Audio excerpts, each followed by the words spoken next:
eu tenho algo que eu gostaria de compartilhar com você, que tem a ver com aquilo que nós estamos fazendo aqui na vida da igreja. Então, quando eu estava meditando a respeito da mensagem, veio ao meu coração, e eu creio que a Bíblia diz que é Deus quem opera em nós, tanto querer quanto realizar. Então, me subiu ao coração o desejo de compartilhar com você, de maneira bem simples, sucinta, clara, o que é que nós estamos fazendo como igreja, porque você não pode confundir igreja com uma instituição. É muito bom ter igrejas, né? É uma instituição que ajuda pessoas e tal, é muito bonitinho ver dessa forma, mas igreja não é isso, sabe? A igreja primitiva, ela tinha muita clareza, por que é que eles existiam. Nós, como igreja cristã, nós nascemos logo após a morte e a ressurreição de Cristo. Assim que Cristo morreu e ressuscitou, nasceu, fala para o seu irmão, a igreja. Mateus capítulo 16, a partir do verso 15, eu vou ler com você até o 18, diz o seguinte: Jesus dizendo, mas vós, continuou ele, quem dizeis que eu sou? Respondeu Simão Pedro e disse, tu és o Cristo, o Filho do Deus vivo. Então Jesus lhe afirmou, bem-aventurado és, Simão Barjonas, porque não foi carne e nem sangue que te revelou, mas o meu Pai que está nos céus. Também eu te digo que tu és Pedro, e sobre essa pedra, sobre essa revelação, edificarei a minha igreja, e as portas do inferno. Essas são as bases nas quais a igreja cristã nasceu. Aqui nasce, qual que é essa base? Diga, tu és o Cristo, o Filho do Deus vivo. É o Deus que se fez carne e habitou entre nós. Ele é Deus, Ele é Senhor, e veio aqui nos servir. Essa é a base. Foi num contexto onde Jesus estava perguntando para todos os seus discípulos, e a primeira pergunta foi, quem que é que o pessoal aí fora está dizendo que eu sou? E alguns discípulos disseram, alguns dizem que o Senhor é um bom mestre, que o Senhor é um profeta. E aí ele faz a segunda pergunta, e vocês? O interessante é que os 12 discípulos estavam lá, mas um se levantou. Sabe aquele tipo de pergunta que dentro de você até julga que sabe a resposta, mas você fica meio em dúvida, você fica meio... Aí Pedro responde, você fala, eu sabia que era isso, mas não falou. E por que é que não falou? Muitas coisas nós sabemos aqui na mente, mas na hora, porque é uma pressão, você está diante do seu mestre, está diante de Jesus, alguém que você reconhece, né? Eu hoje de manhã estava dando aula aqui no CTL, então tem algumas perguntas que eu faço para os irmãos, eu sei que os irmãos sabem, mas o fato de estar ali, sala de aula, e eu pergunto de bate pronto, pastor, Então, agora imagina você diante de Jesus. Agora, o que é que faz você responder com firmeza, com clareza? É algo que vai além de um saber natural. É algo que você sabe, diga comigo, na mente e no coração. Há uma certeza, há uma convicção daquilo que você está falando. Muitas coisas da vida cristã, a maioria de nós sabemos na mente. Se estiver no contexto certo, se estiver no ambiente certo, sem nenhuma pressão, você responde tranquilamente. Mas se tiver alguma pressão, ainda que você saiba na mente, mas ainda não caiu, não é uma verdade latente no coração, você dá uma travada, aí o outro responde, você fala, eu sabia. Quantos entendem que eu estou compartilhando? Há algumas verdades que nós já sabemos aqui, mas algumas que nós não podemos deixar de saber, diga comigo, na mente e no coração. E a primeira verdade, para sermos igreja de fato, como tem que ser, é saber que Ele é o Cristo, o Filho do Deus vivo. Eu sei disso, sabe, a maioria de nós sabemos aqui. Porque quando você tem essa convicção no coração, eu vou te falar o que aconteceu na sequência dessa história. Pedro falou, tu és o Cristo, Filho do Deus vivo. Jesus fala com ele, não foi carne nem sangue que te revelou isso, mas o meu Espírito. Sabe, ser igreja de verdade, a primeira coisa é você ter uma revelação espiritual, uma convicção espiritual. Essa revelação não é descobrir coisas que ninguém descobriu. Que tolice é essa? Nossa, tive uma revelação, e fala um negócio totalmente fora de contexto. O fato é que muitos lugares que se dizem igreja, não é igreja, simplesmente pelo fato que não há revelação, não há uma convicção no coração de que Cristo é o Filho do Deus vivo, Cristo é o Senhor que se fez carne e habitou entre nós, e Ele sendo Senhor, a Bíblia diz, não usurpou ser igual a Deus, antes se humilhou em forma de servo, ou seja, quem tem essa revelação, está aqui na vida da igreja, ele não vai ter problema nenhum de servir o irmão. Quem está comigo dá uma glória a Deus. E aí você encontra lugares que se diz igreja, onde a pessoa acha que atingiu um nível, né, ou espiritual, ou um nível até mesmo apostólico, no sentido de hierarquia, e aí ele acha que agora ele está nesse nível, e que certas coisas ele não faz mais, sendo que Cristo, o Deus que se fez carne, habitou entre nós, a Bíblia diz, cheio de graça e de verdade, e Ele veio fazer o que aqui? Fala para o seu irmão, servir, cuidar, amar e servir. Agora, quanto mais servo você se torna, né? Porque você é líder, você está dizendo o quê? Quero servir um pouco mais. Dentro da nossa estrutura, você se torna um discipulador, o que é que você está dizendo? Quero servir um pouco mais. Você então abre o seu coração para responder uma chamada pastoral, o que é que você está dizendo? Não ouvi, todo mundo junto, 1, 2, 3 e... Então o pastor não é uma questão de posição, é alguém que está dizendo, quero servir um pouco mais, conta comigo. Quero servir. Só que no ambiente religioso as pessoas vão indo no caminho contrário, e ao longo dos anos, mais de 2000 anos tem a igreja tem se tornado algo que não é o que ela nasceu para ser. A igreja, ela sabe, quando um avião ele vai voando para um lugar mais distante, ele tem que o tempo todo ir corrigindo a rota, sabe, porque 1 milímetrozinho que ele não corrige a rota, como é muito longo e a velocidade é muito alta, se ele não for corrigindo as rotas, ele vai chegar num destino que não é o que ele queria. E talvez é isso que tenha acontecido em alguns lugares. Não se corrige a rota, e aí a igreja está indo para um destino que não é o que o Senhor pensou para nós. E o primeiro ponto que eu estou falando para você é esse coração de servo. Estamos aqui para servir. E aí Pedro teve uma revelação que faz toda a diferença. Presta atenção nisso agora que eu vou te falar. Pedro teve uma revelação, e o próprio Jesus fala, não foi carne nem sangue que te revelou. No decorrer da história da vida de Pedro, no relacionamento com Jesus, houve um momento que ele negou. Lembram disso? Negou. Então isso diz respeito a pessoas que têm uma revelação, está caminhando no rumo certo, mas isso não vai impedi-lo de cometer erros.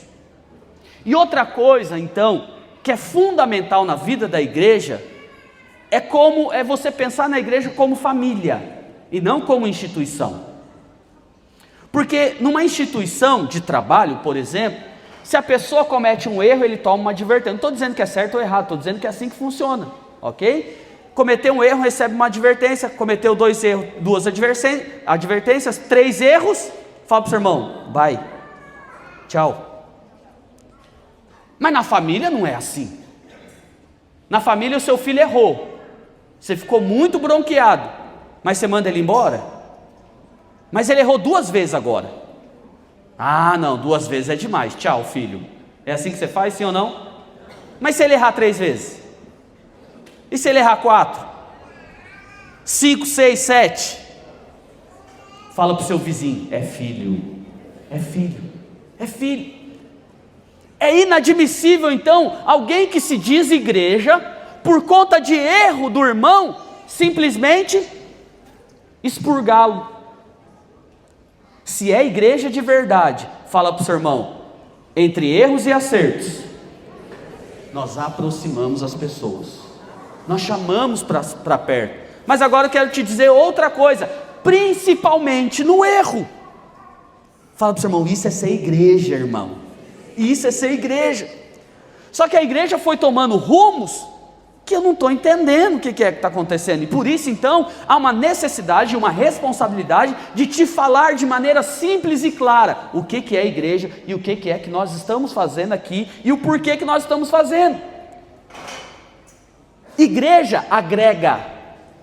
Igreja não tem que ter um monte de rituais que parece departamento público, que diz que está ali para servir, porém só finge, né? Finge que está servindo a população. Que dificuldade que é departamentos públicos. Sabe, as pessoas na verdade estão ali para servir coisa nenhuma. Seria o propósito, mas não é. Não pode ser assim com a igreja. Você podia falar um amém agora. Só as irmãs digam, nós somos igreja. Só os homens declarem, somos igreja.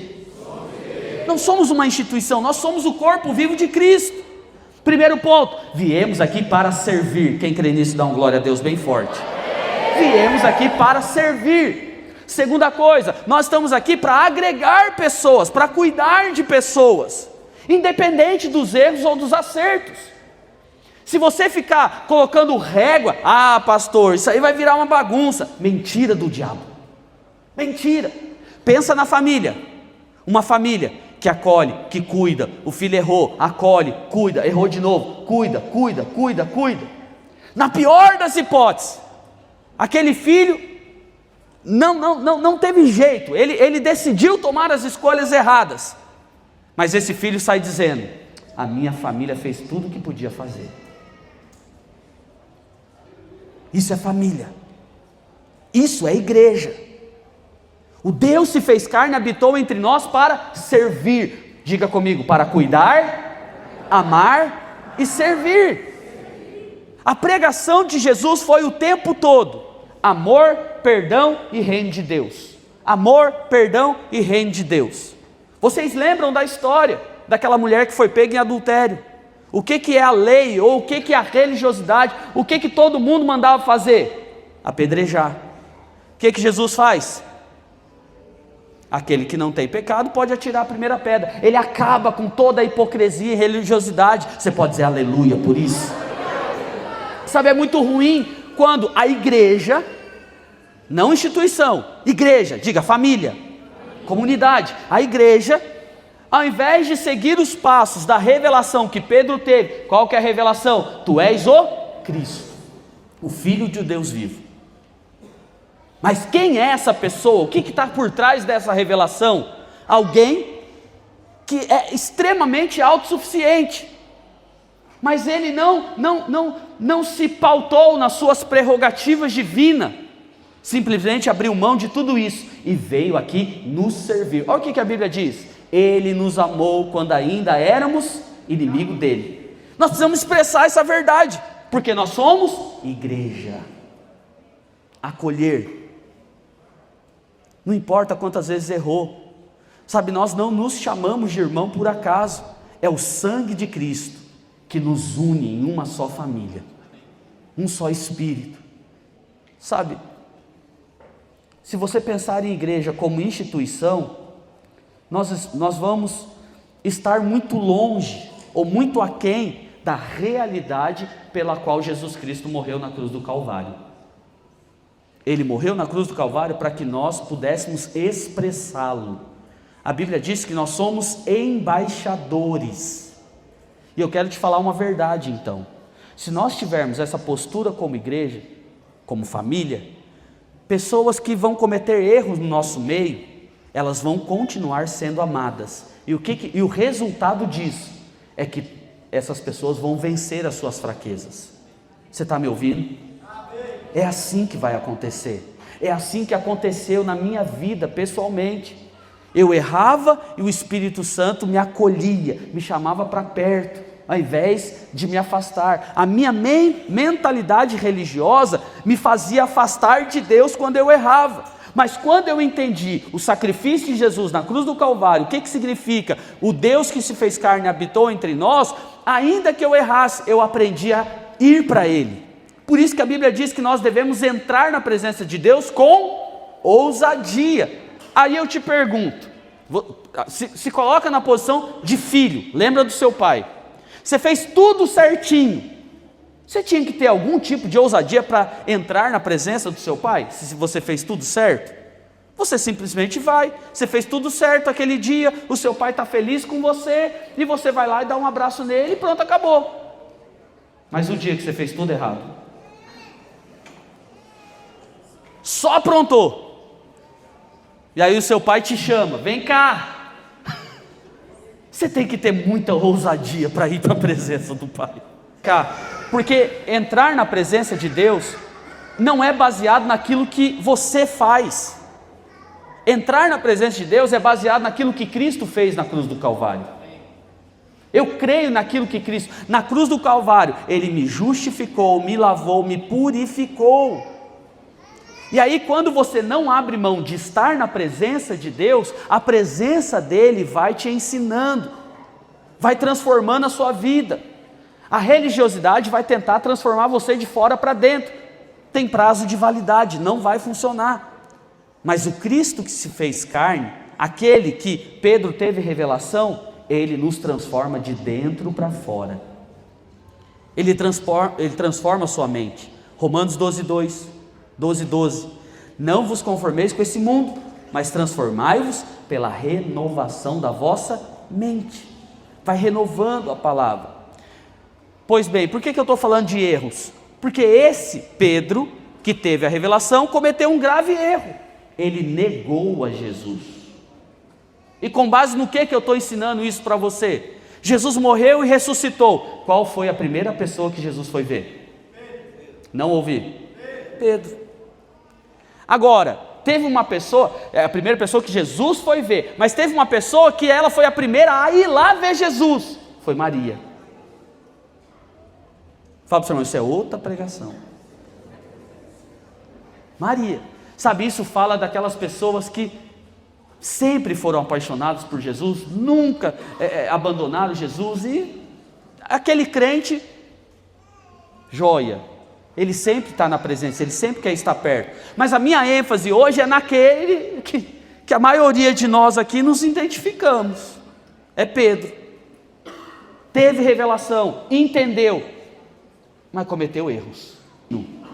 Mas Jesus vai até ele, quebra todo esse paradigma, e depois disso, Jesus dá algumas direções para todos os discípulos. E Pedro, que tinha negado, mas que tinha tido agora uma experiência com o amor de Deus, mesmo cometendo erros, no dia de Pentecoste, o povo se levanta e fala, esse povo aí está tudo doido. Ele se levanta em autoridade e começa a pregar o evangelho da graça de Deus. Ele começa a mostrar, está vendo esse Jesus que vocês crucificaram? Ele era o Messias e vocês não perceberam. E aí a Bíblia conta que ele começa a explanar desde das profecias de Isaías. Ele começa a dizer e começa a mostrar para aquele povo que eles tinham cometido um erro. E ele fala com tanta autoridade, com tanta vida, que a Bíblia diz que naquele dia, numa só pregação, 3.000 almas se converteram. Da onde que saiu tanto poder e glória e manifestação de vida? De alguém que teve uma revelação, que errou e pecou, mas recebeu o amor e a graça de Deus. Essas pessoas se tornam cheios de autoridade, porque onde abundou o pecado, superabundou a graça. O que é a graça? Ele sabe que ele não merecia aquela visita, mas mesmo assim Jesus o visitou, e aquilo mudou a cabeça dele, mudou o coração dele, e por isso que ele se levanta agora em autoridade. Em uma pregação, muitas pessoas se convertem, e as pessoas dizem, e agora? O que nós vamos fazer? E ele diz, arrependei-vos e sejam batizados. E a igreja então começa nessas bases. Nós precisamos voltar para essas verdades, para essa realidade. Sabe, a igreja se tornou algo com tantos rituais, com tanta teologia, tanta coisa. Sabe, mas há um desejo no nosso coração de sermos como a igreja primitiva foi. Prática, simples. E aí, meus irmãos, eu quero compartilhar um outro texto com você, que está em 1 Coríntios, capítulo 3, verso 11, que diz o seguinte: porque ninguém pode lançar outro fundamento, além do que foi posto, o qual, está aqui? O que está escrito aí? Qual que é o fundamento? Cristo, Jesus Cristo. Esse é o fundamento. É o fundamento que levou Pedro, de alguém que cometeu erro, se tornar um grande pregador. Ou seja, se você cometeu erro, o próximo passo seu é se tornar um grande pregador. Amém. Esse amém aí não chega em lugar nenhum. Vou te dar uma segunda oportunidade. Se você é daquele que cometeu erros, o próximo passo é se tornar um grande pregador.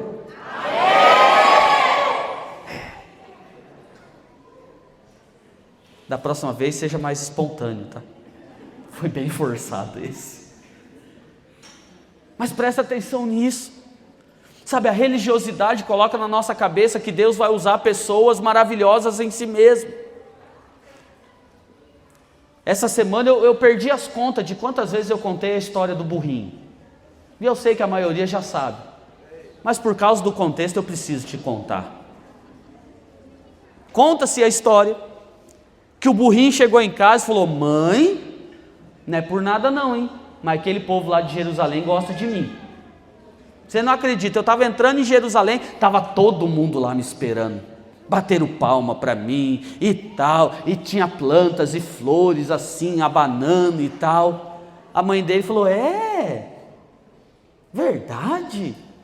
Mas assim, você estava sozinho ou você estava carregando alguém? Aí o burrinho falou assim: eu estava carregando lá um tal de Jesus.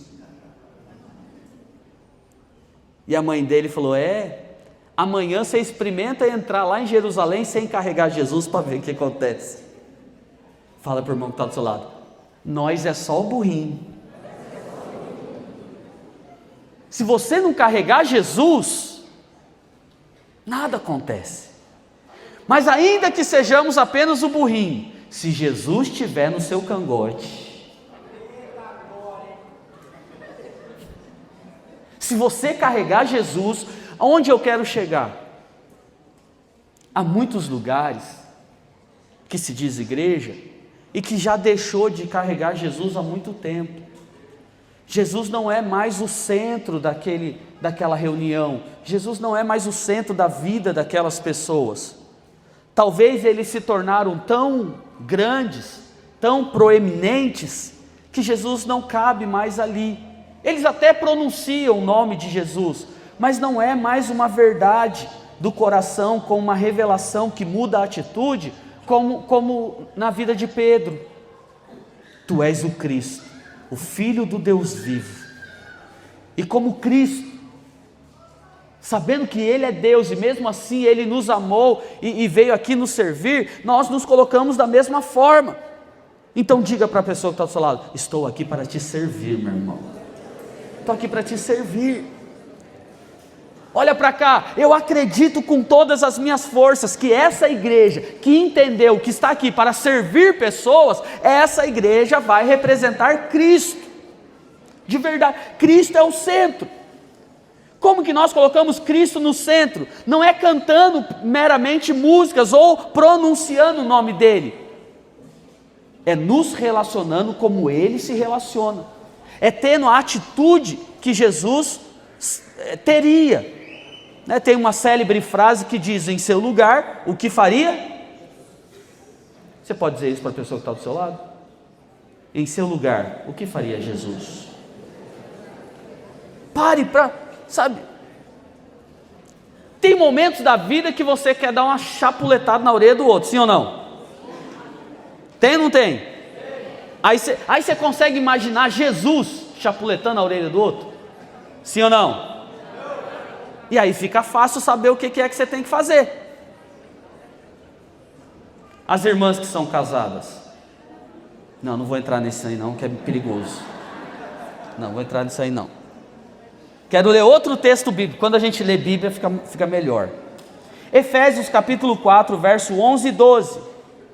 Olha o que diz. O apóstolo Paulo está escrevendo a carta à igreja de Efésios e ele diz o seguinte, falando a respeito de Jesus. E ele mesmo concedeu uns para apóstolos, outros para profetas, outros para evangelistas, outros para pastores e mestres, com vista ao aperfeiçoamento dos santos, para o desempenho do seu serviço, para a edificação do corpo de Cristo. Você ouviu esse texto? Eu vou lê-lo novamente. Isso é ser igreja. Então o apóstolo Paulo agora, ele pregou o evangelho, nasceu uma igreja lá na cidade de Éfeso, e agora ele está escrevendo algo para ensinar os irmãos como deve se proceder. E esse texto diz então, e próprio Jesus concedeu uns para apóstolos, outros para profetas, outros para evangelistas, outros para pastores e mestres.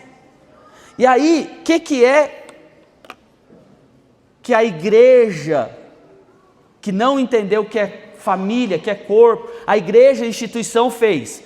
Pegou esse texto aqui e colocou uma hierarquia na vida das pessoas.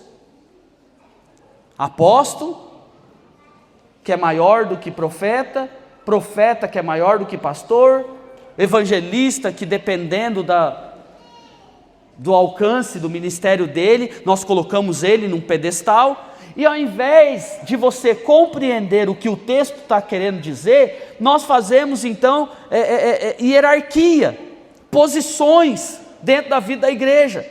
Ora, eu te pergunto, dentro de uma família existe hierarquia no sentido de que alguém é mais importante do que o outro? Não tem sentido. Agora, se você pensar na família, que o pai está ali para cuidar de todo mundo, preste atenção.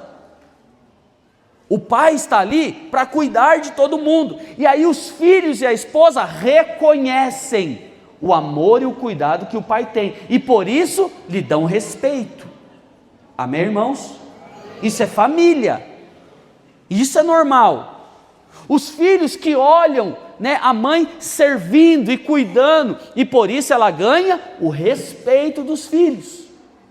E o filho que é obediente, que faz tudo como tem que fazer, também recebe o carinho dos pais. A Bíblia diz que chegariam dias que o coração dos filhos se converteria aos pais, dos pais aos filhos. Lembra disso? Isso é uma família funcional, uma família normal. Não tem sentido dentro de uma família você ver o pai como a pessoa mais importante. Não tem sentido. A mãe é a segunda mais importante. Não é assim que funciona. E os filhos é o quê? Pois é, isso aí, ó. Se estracha aí, nem queria. Quantos concordam que não tem sentido colocar título se você pensar na família? Eu vou voltar à pergunta. A pergunta é: quantos concordam que não tem sentido numa família colocar hierarquia, no sentido de a pessoa é mais importante que a outra? Lá no trabalho faz sentido, na família não. Aí você vem para a igreja agora. Igreja é família ou é instituição? Não ouvi. Então esse texto aqui não está falando de hierarquia, no sentido de pessoas mais importantes que as outras. Preste atenção. Para que é que o Senhor concedeu? São funções, trabalho. Assim como a função do pai é amar, proteger, servir, prover. Essa é uma função, não é um título. Qual que é a função da mãe? É estar ali auxiliando o pai. Porque, irmão, um pai sem... Eu fiquei uma semana sem minha esposa. Esse negócio de pai solteiro não é de Deus, não. Tem que lavar a louça 3 vezes no dia. Eu falei, meu Deus do céu. Na segunda lavagem da louça, minha coluna já estava gritando. Eu falei, como que ela consegue? Estou valorizando muito mais minha esposa. E fazer a comida. Eu gritava, sogra, você está aí? Teve 2 dias que ela estava, mas os outros ela não estava. Deixa para lá, está acabando meu tempo. Eu quero passar para você que igreja é família. Quem está comigo, dá um glória a Deus. E aí, se você não entender isso de uma vez por todas, você vai ter uma postura aqui dentro da igreja muito errada. A primeira coisa que eu estou te falando é que não importa os erros e acertos, uma vez que é família, nós vamos cuidar uns dos outros. Dá um glória a Deus aí bem forte. Vamos cuidar uns dos outros. E acredite em mim, você cuidar daquele que errou, você está liberando vida de Deus, graça de Deus. O que é graça? Favor imerecido. Quem erra já está esperando a varada, mas você vai lá e derrama amor. O diabo falou que esse negócio vai dar errado. Mentira do capeta. Foi Deus que falou que é assim que funciona. Você vai derramar amor, você vai sentar. Uai, pastor, mas e aí? Pode fazer o que quiser? Não é isso que eu estou dizendo. O que eu estou te dizendo é que quando você ama quem sabe quem não merece, isso muda a história da vida da pessoa. É isso que eu estou te falando. Nós não somos uma instituição, somos uma família. Cuidamos uns dos outros. E aí, o outro aspecto importante é que aqui na vida da igreja, como família, não existe clericalismo. Não existe pessoas que são mais importantes do que outras. Existem funções que precisam ser feitas. E aqui então Efésios capítulo 4 verso 11 diz quais são as funções. Diga comigo: apóstolo, profeta, evangelista, pastor e mestre. E aí o texto diz, com vista ao aperfeiçoamento. Você pode também trocar essa palavra aperfeiçoamento como treinamento. Então essas funções não é cargo. Posso ouvir um glória a Deus? Diga, não é cargo, são funções. Essas funções, elas devem existir, precisam existir na vida da igreja, para o aperfeiçoamento dos santos, dos irmãos. Mas para que os irmãos precisam ser aperfeiçoados? Olha o que diz o texto: para o desempenho do seu serviço. Ou seja, nós somos família para fazermos algo. A Bíblia está dizendo aqui que há um serviço a ser feito. E aí o texto: para a edificação do corpo de Cristo. Presta atenção, precisamos ser treinados. Treinado no quê? Diga, apóstolo. Apóstolo significa enviado. Nós acreditamos no sacerdócio de cada crente. Cada irmão, cada irmã é enviado de Deus lá no trabalho. Você é enviado de Deus lá na escola, você é enviado de Deus na rua, onde você for, você é um apóstolo, não é título, é função. Diga apóstolo, significa enviado. Fala para o irmão, te envio em nome de Jesus, irmão. Te envio para falar das maravilhas que Deus tem feito na sua vida. Vamos ver um negócio aqui, só quem Deus tem feito maravilha na sua vida, dá um glória a Deus aí. Então, você abriu a boca para falar, eu estou te enviando em nome de Jesus. Eis que te digo, és um apóstolo de Jesus Cristo. Se você entende isso como posição, está errado. Mas se você entende isso como função, amanhã você vai estar perceptivo aquilo que Deus quer fazer através da sua vida. Outra função importante aqui, fala apóstolo e profeta. Diga comigo, todo crente é um profeta. Profeta é aquele que fala da parte de Deus. Talvez você não seja um profeta experiente, mas como é que se adquire experiência? Fala para o irmão, fazendo. Não sabem fazer, por isso que o apóstolo Paulo está dizendo que nós precisamos treinar os irmãos nessas funções. Todos os irmãos sendo treinados nessas 5 funções. Quais são as funções? Apóstolo, profeta. Qual que é a outra? Evangelista. Fala para o seu irmão, não é posição. Evangelista, não é título. Evangelista é aquele que abre a boca e fala do Evangelho. Será que isso está restrito a um número seleto de pessoas? Óbvio que não. O contexto aqui de Efésios está falando para todos os crentes. Vamos lembrar o texto? E ele mesmo concedeu uns para apóstolos, outros para profetas, outros para evangelistas, outros para pastores e mestres, com vista ao aperfeiçoamento, ao treinamento de todos os santos. O irmão que flui nessa unção, então o objetivo dele é treinar os irmãos, treinar todos os irmãos. Qual que é a outra função? Pastor. Diga, pastor não é título, é função. Um líder de célula nosso, o que ele é? Cuidando ali de 10 a 15, alguns de 20 e 30. Mas o que esse irmão que está cuidando de 10 pessoas é? Pastor. Ele está cuidando de pessoas. Mas você entende pastor como título. Pode dizer misericórdia? Diga, pastor, não é título. Diga, é função. Cuidar de pessoas. Cuidar de pessoas. Isso faz parte da essência do cristianismo. Todos nós fomos chamados para cuidar de pessoas. E aí, então nós temos também a figura do mestre, que ensina a palavra. Então, diga apóstolo, profeta, evangelista, agora sim, pastor e mestres.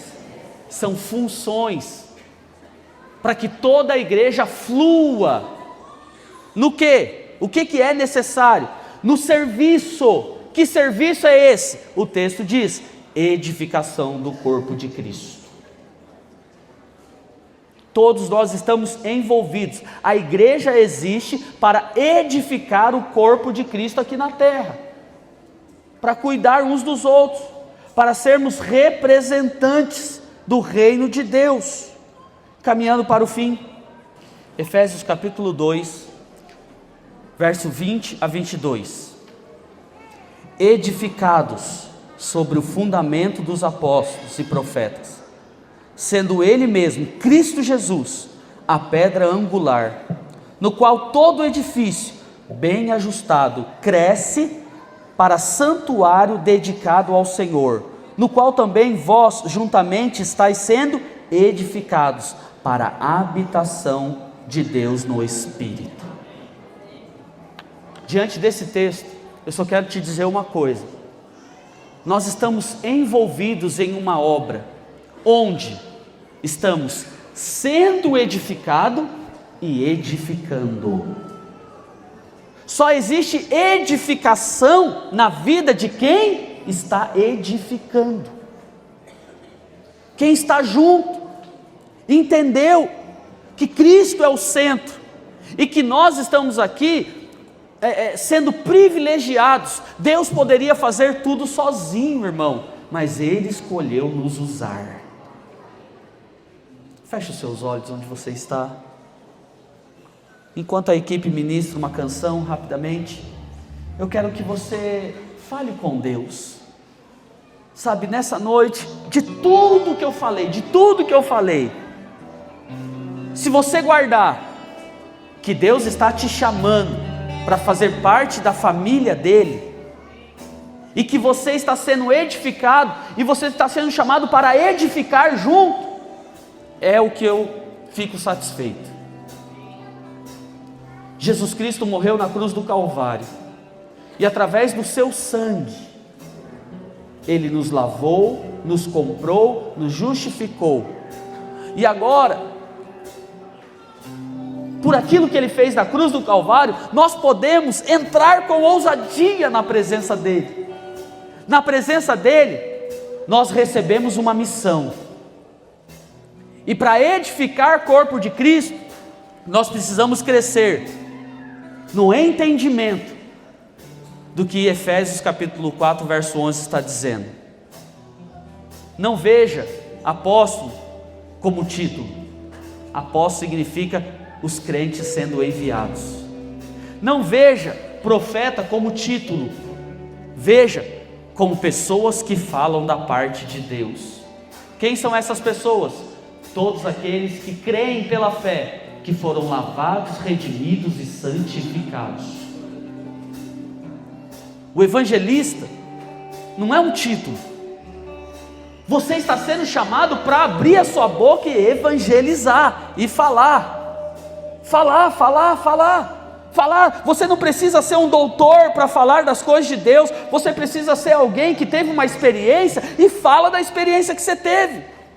Fale da parte de Deus. Seja ousado. Não seja tímido. O pastor não é um título, irmão. É uma função necessária para a edificação. E por fim, mestres. São pessoas, sabe, que eu tenho orado para que Deus levante no nosso meio. Pessoas que têm o dom do ensino. Pessoas que têm o dom de falar e os outros entendem. Isso não é normal, isso é dom de Deus. E que essas pessoas que têm esse dom, esse encargo no coração de ensinar pessoas, venham aqui para a igreja para ensinar a palavra de Deus. Porque o texto diz que são 5 coisas que nós precisamos ser treinados para edificar a igreja. Não é título, é função. Eu não sei em qual função que você se encaixe, mas eu não tenho dúvida que você não vai encaixar em nenhuma delas. As 5 funções realmente importantes na vida da igreja para você se envolver. É o que está aqui em Efésios capítulo 4. Fale com Deus, fale com Deus, fale com Deus. Eu libero essa verdade, essa vida sobre cada uma das nossas células, cada um dos nossos grupos de discipulado, em nome do Senhor Jesus. Você pode aplaudir o Senhor? Oh Deus, seja o centro, seja o centro. Seja o centro, amém? Nós vamos agora receber os nossos irmãos. Aleluia! Glória a Deus!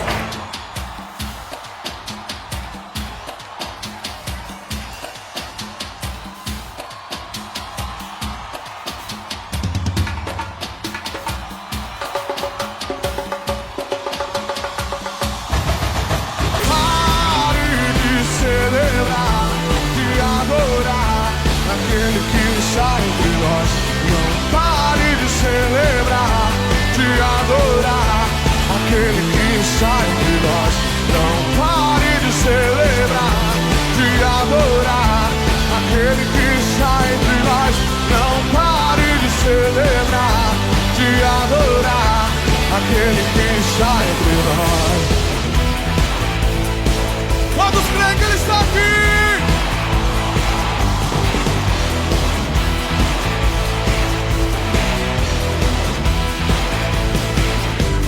Santa euforia, a mudança de alegria. Um povo, um Deus, muita festa todo dia. Seu sangue, sua cruz, sua graça, sua luz. Quem põe a mão na arada já não pode olhar para trás. Não pare de celebrar, de adorar aquele que está entre nós. Não pare de celebrar, de adorar aquele que está entre nós. Não pare de celebrar, de adorar aquele que está entre nós. Não pare de celebrar, de adorar aquele que está entre nós.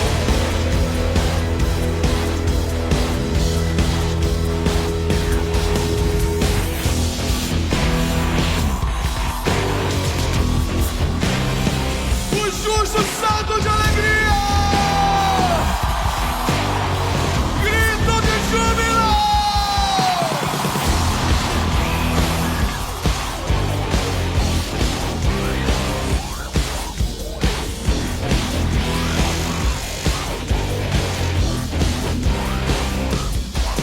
Não pare de celebrar, de adorar aquele que está entre nós. Não pare de celebrar, de adorar aquele que está entre nós. Glória a Deus! Aleluia! Aleluia. Glória a Deus. Amém, igreja? Pedir para a igreja se sentar, amém? Aleluia. Rapidamente. Eu sei que é um momento de festa, mas eu preciso do silêncio dos irmãos, amém? Glória a Deus. Glória a Deus. Rapidamente, eu queria chamar aqui... Uai, vocês sentaram tudo? Que benção. Rapidamente eu queria chamar aqui a Dani para dar um breve testemunho de como o encontro foi na vida dela. Vem, Dani.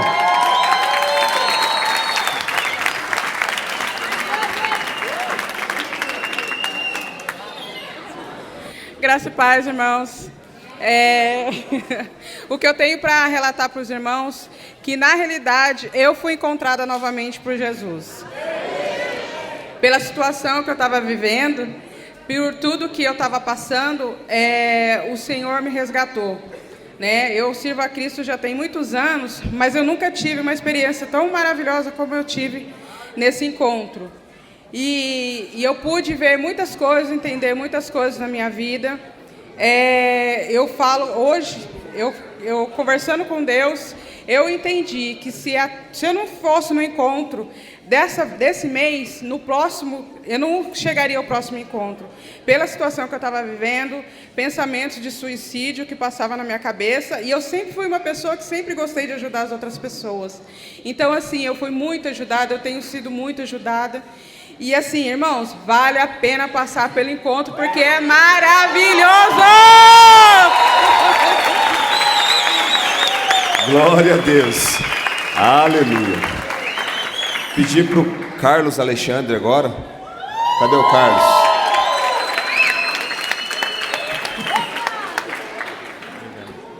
Graças e paz, queridos. Tudo bom? Boa noite a todos. Me faltaria palavras para agradecer o que Deus fez na nossa vida naquele lugar. A palavra gratidão me define nessa noite. E eu estou radiante com tudo que Deus fez. De tudo que eu vivi nesses quase 14 anos de ministério. Esses 3 dias eu nunca vivi algo igual. A intimidade, a experiência que eu tive ali com Deus, a transformação verdadeira que eu tive ali. O encontro que eu tive com Deus foi surreal. Talvez você esteja aqui pensando, eu já vivi diversas situações em Deus. Talvez você esteja aqui falando, eu já tive experiências maravilhosas. Talvez o Senhor já te usou para curar, talvez você já viveu diversas situações em Deus. Mas eu falo uma coisa para você, vale a pena. Vale a pena você participar do que eu participei. De ter essa experiência nova que eu tive em Deus nesses 3 dias. Eu pensei que já tinha vivido de tudo, mas quando eu chego naquele lugar e me deparo com o que eu me deparei, com algo novo, sobrenatural, coisas que eu nem havia vivido antes ainda, com toda a experiência que eu tive, lá o Senhor fez tudo novo. Lá o Senhor pegou aquele vaso, aleluia, aquele vaso rachado, quebrado, falido, e fez um vaso novo. E eu estou aqui com o meu ministério renovado, me sentindo leve, me sentindo diferente de tudo que eu já vivi na minha vida. Vale a pena, irmão.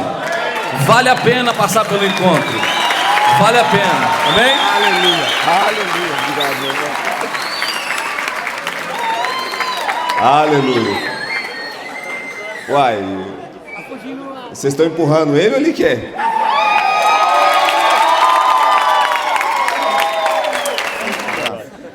Graça e paz para a igreja, amém? Posso ouvir um glória a Deus de todos? Amém? E assim, ali depois dos 3 dias, você vê o sorriso no rosto de cada um. E agora você pode ver Jesus em cada um aqui, ó. Glória a Deus.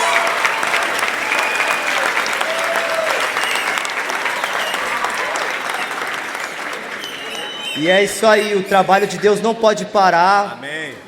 O encontro tem que continuar, porque através da minha vida, da sua vida, traz todo mundo para a videira, para o encontro, todo mundo.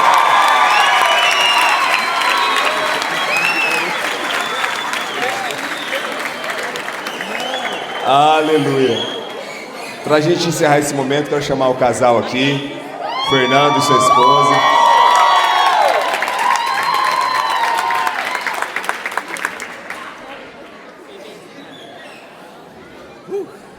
Vai lá, meu irmão. Boa noite, igreja. Para mim foi uma oportunidade única também. Nunca tinha participado desse encontro, não tinha avivado com nada, estava com minha fé estacionada. Só que ali para mim foi uma oportunidade muito boa, graças a Deus. Deus moveu barreiras, fez com que o céu se abrisse para mim, que eu conseguisse chegar naquele local e tivesse realmente um encontro com Deus. E Deus provou que de fato Ele me ama e eu consegui esse encontro com Ele. Aleluia. Muito obrigado.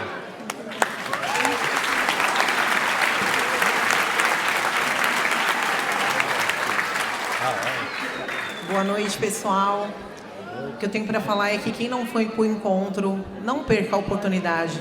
Ainda mais que vocês estão numa igreja muito abençoada, que investe na vida de vocês, a vida espiritual. E eu penso que se todo mundo tivesse essa oportunidade, o mundo seria melhor. Eu carreguei por mais de 20 anos uma culpa que não era minha. Eu não sabia como fazer. E eu fiz o que eu pude para criar os meus filhos na medida daquilo que foi me dado. Então eu entreguei para eles tudo aquilo que tinham me entregado, que os meus pais tinham me entregado. E graças a isso, graças a Deus, e principalmente os canais de bênção, que são as pessoas que se submeteram para estar lá, eu fui liberta dessa culpa. A culpa de achar que eu tinha criado errado os meus filhos e ter chegado até aqui. Hoje eu entendo que também foi importante isso, mas o melhor de tudo, meus filhos não estão aqui, mas eu já procurei saber, publicamente eles não estão, mas eles vão saber. Eu quero pedir perdão para eles, né, por ter agido de maneira que eu não deveria como mãe, mas eu entreguei para eles aquilo que tinha dentro de mim. E quando eu fui para o encontro, eu recebi o amor de Deus. E eu entendi que eu não preciso me conformar com a vida que eu tinha, porque eu achava que tudo que eu tinha... Ah, tá bom, você não é feliz no seu casamento? Tudo bem, ninguém nasce para ser feliz. Você não é uma boa mãe? Tudo bem não ser uma boa mãe, ninguém ganha todas. Mas quando eu entendi, que eu ouvi uma palavra, que nós poderíamos viver a totalidade de Deus, eu me agarrei nessa palavra e falei... Eu vou viver a totalidade de Deus, porque nunca é tarde para recomeçar. E eu me agarrei nessa esperança, e eu quero que esse vídeo fique gravado, porque daqui 10 anos eu quero ver ele de novo, e entender que foi real, e que eu busquei isso, e cheguei aonde Deus quer que eu chegue. Então eu vou viver a totalidade de Deus, em tudo. Amém. Em tudo. Na minha vida profissional, que não é a mais importante. Na minha família, sim, que é a mais importante. E no ministério, que eu creio que Deus entregou para mim. E eu creio que já começou a fluir dentro de mim. E hora ou outra vai acontecer. Amém? Amém. Glória a Deus. Aleluia. Tem mais um casal aí, é isso? Chega lá, ninguém quer falar, né? Aí aqui tudo se empolga. Cadê? Cadê a esposa dele? Cadê a digníssima? Boa noite a todos, a paz de Deus. Eu não sou muito bom com palavras, né? Mas esses últimos 3 dias Deus mudou minha vida completamente. A vida com a minha esposa, né? Com a minha filha. Eu, antes de chegar no encontro, eu estava desacreditado. Muitas coisas aconteceram para mim não estar no encontro. Deus restaurou meu relacionamento com a minha esposa, com a minha filha, né? E hoje eu posso dizer que eu sou um homem novo. Eu sou um homem de Deus. Amém. Aleluia.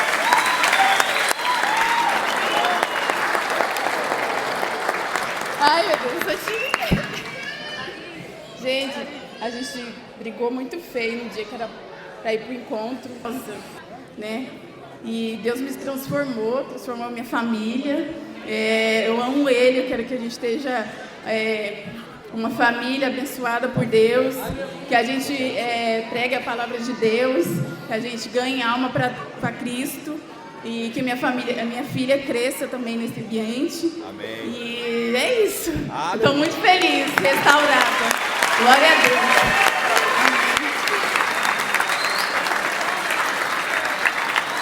Glória a Deus. O Senhor restaurando famílias. Aleluia. Glória a Deus. Irmãos, perdoem pelo tempo, amém? A gente vai exibir o vídeo agora do encontro. O vídeo tá ok aí? Apaga as luzes. A do palco. Tu és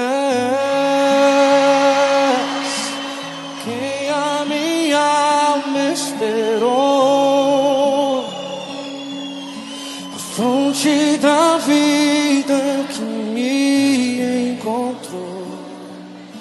És o dom de Deus, o Messias, o meu Salvador.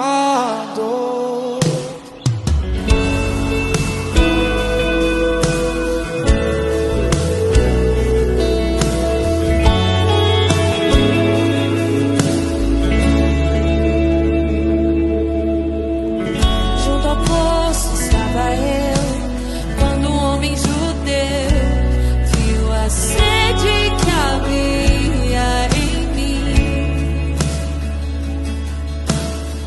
Sem me ouvir, reconhecer, e me ofereceu uma água que jorra sem fim. Dá-me de beber, pois tenho sede. Não quero mais buscar em outras fontes. Não precisarei aqui voltar pra minha sede saciar, uma vez que eu já ouvi teu falar. Dá-me de beber, pois tenho sede. Não quero mais buscar em outras fontes. Não precisarei aqui voltar pra minha sede saciar, uma vez que eu já ouvi seu falar. És quem a minha alma esperou,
Aleluia.